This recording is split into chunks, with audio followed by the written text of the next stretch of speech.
على اللسان أعرض بجانبي وإذا مسه الشر كان يئوسا আল্লাহ যখন মানুষকে বিভিন্ন দিক থেকে শান্তিতে রাখে, সুখে রাখে, তখন মানুষ এই শান্তির কথা, সুখে কথা বলে গিয়ে মুখটা অন্যদিকে ঘুরিয়ে নেয়।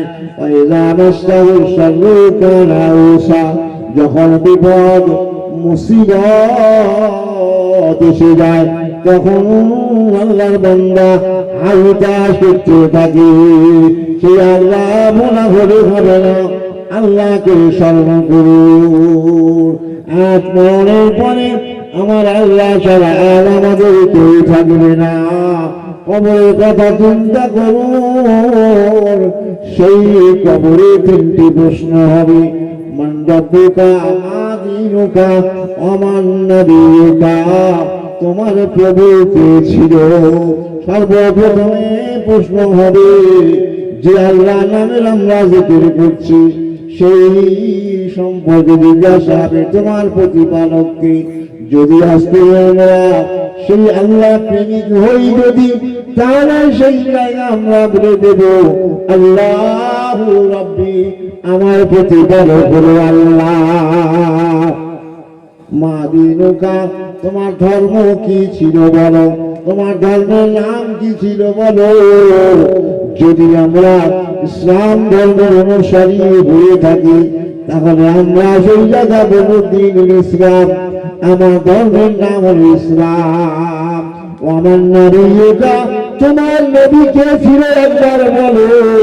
যদি আমরা সত্যিকারের নবী প্রেমিক হয়ে থাকি, লা ইউমিনু আহাদুকুম হাত্তা আকুনা হাব্বা ইলাইহি মিন ওয়ালিদিহি ওয়া ওয়ালাদিহি ওয়ান নাসি আজমাইন, কোন মানুষ মুমিন হতে পারে না যতক্ষণ পর্যন্ত নিজের জমি জায়গা, সন্তান সন্ততি, অন্যান্য বস্তু অপেক্ষায় নবীকে বেশি না ভালোবাসে ততক্ষণ সে মুমিন হবে না। নবী প্রেমিক কারা হয়েছিল?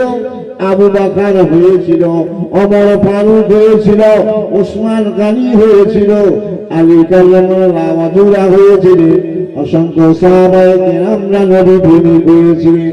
আমরা নবী প্রেমিক যদি হই তাহলে সেই কবরে আমাদের যখন জিজ্ঞাসা করবে আমার নবিয়ুকা, তোমার নবীকে, আমার সঙ্গে সঙ্গে বলবে নবী মুহাম্মদুর রাসূলুল্লাহ সাল্লাল্লাহু আলাইহি ওয়াসাল্লাম। আমার নবী হলেন হযরত মুহাম্মদুর রাসূলুল্লাহ সাল্লাল্লাহু আলাইহি ওয়াসাল্লাম। তাই সেই নবী প্রেমিক হন, আল্লাহ নবীর সুন্নতকে আদায় করুন, আল্লাহর হুকুমকে পালন করুন, আল্লাহর হুকুম আর নবী পাকের নুরানি তরিকায় এই দুটো জিনিসের উপরে আমল করতে হবে। আল্লাহ নবী বিদায় হজে হুজ্জাতুল বিদায় হজে 1,25,000 সাহাবায়ে কেরামদের সম্মুখে বলেছিলেন তারাক্তু ফীকুম আমরাইনি লান তাদিল্লু মা তামাসসাকতুম বিহিমা কিতাবাল্লাহি ওয়া সুন্নাতা রাসূলিহি। আমি তোমাদের কাছে দুটি জিনিস ছেড়ে গেলাম, একটা যদি দুটি জিনিস তোমরা মজবুত করে ধরো তাহলে তোমরা জীবনে কোনদিন পথভ্রষ্ট হবে না। এক নাম্বার হলো কিতাব আল্লাহ, আল্লাহর কিতাব কোরআন মাজিদ, কোরআনুল হাকিম, আর সুন্নাত রাসূলি এবং আমার সুন্নাত হাদিস। এই দুটি জিনিসকে ধরে রাখতে পারলে পথভ্রষ্ট হবে না। সেজন্য আমরা আল্লাহর হুকুম আর নবী পাকের নুরানি তরিকার উপরে আমাদের প্রত্যেকের যেন জীবন যাপন করার তৌফিক যেন আল্লাহ দান করে। আমিন।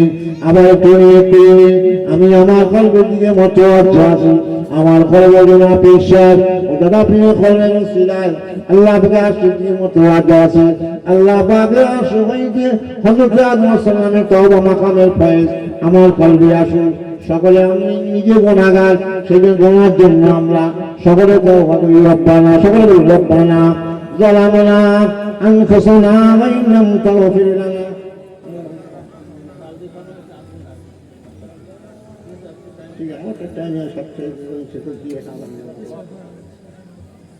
ربنا ظلمنا أنفسنا وإن لم تغفر لنا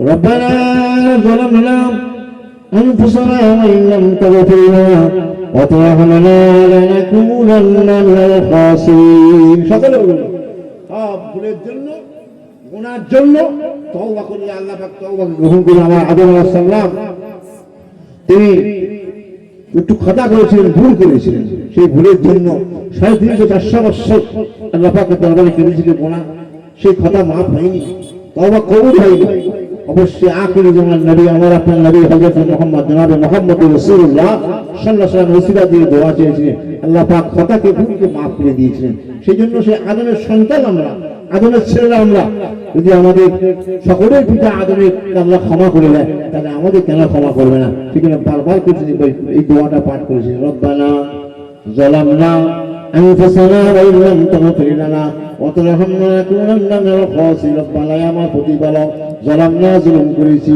আনফুসানা নিজে নফসকে জুলুম করেছি ওয়াইন লাম তাগফির লানা আল্লাহ তুমি যদি ক্ষমা করে দাও ক্ষমা না করে দাও তারহামনা দয়া যদি না করো লাকুনা মিনাল খাসিরিন ক্ষতিগ্রস্তের মধ্যে পড়ে যাবো রব্বানা যালামনা আনফুসানা ওয়াইন লাম তাগফির লানা وترحمنا